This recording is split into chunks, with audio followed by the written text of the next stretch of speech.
The Wolf, Muriel Fahrenheit, the Man, and the Wolfman.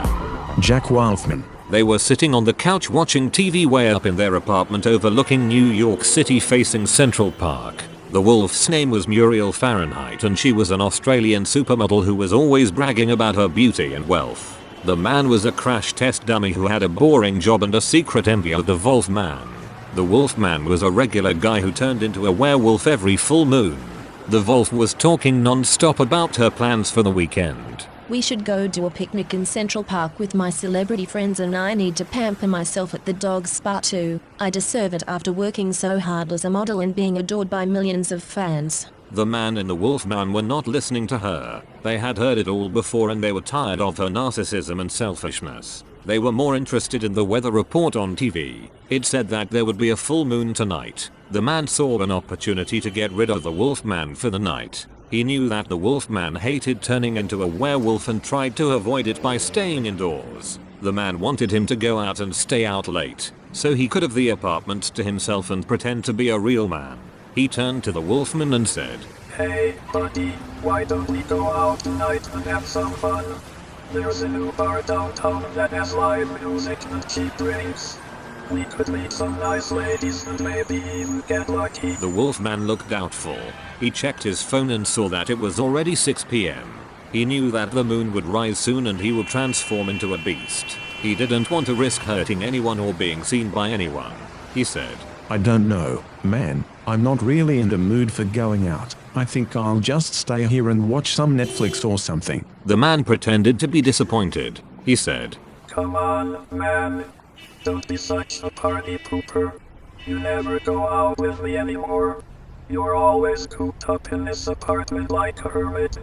You need some fresh air and some excitement in your life." He leaned closer to the Wolfman and whispered, "Besides, you don't want to miss this opportunity. I heard that there's a special guest at the bar tonight.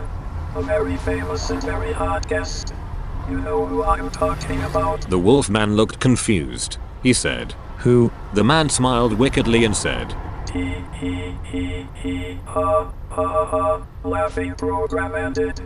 Laddie Goo Goo will be there, dude. The Wolfman was tempted by the man's offer. He was a big fan of Laddie Goo Goo and he had always dreamed of meeting her in person. He wondered if she would be at the bar and if she would notice him. He imagined how awesome it would be to talk to her, dance with her, and maybe even kiss her. He said, Laddie Goo Goo? Are you serious? How do you know she's going to be there? I have a reliable source. Trust me, she's going to be there. And she's looking for some fun. She just broke up with her boyfriend and she's feeling lonely and horny.